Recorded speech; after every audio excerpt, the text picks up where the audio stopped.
My name is Gladiator.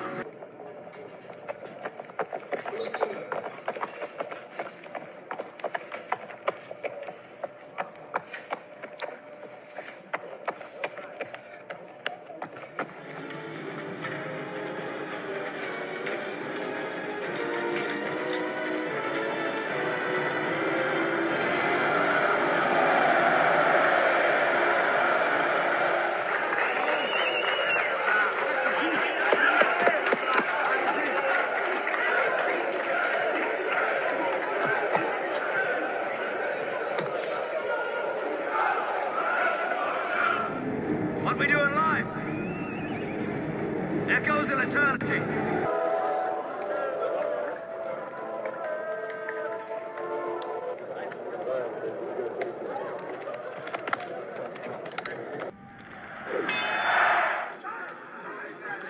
Отново грешка на Огнян Владимиров, с която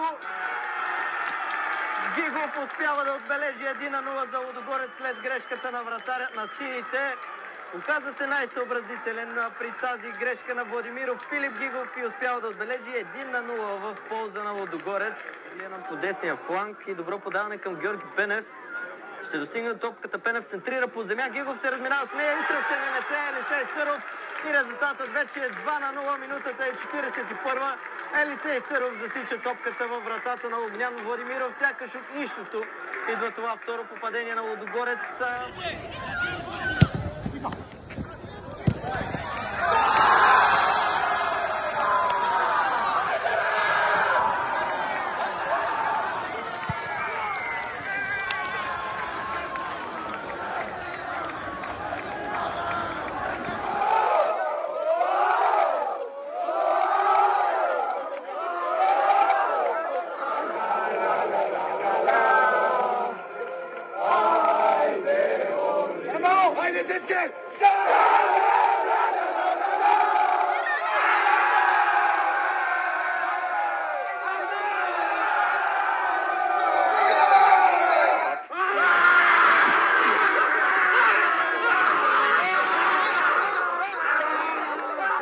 Най-отговорно мога да кажа, че в този отбор има момчета, които са готови да играят професионален футбол на едно доста добро ниво и аз съм сигурен, че това ще се случи по един или друг начин.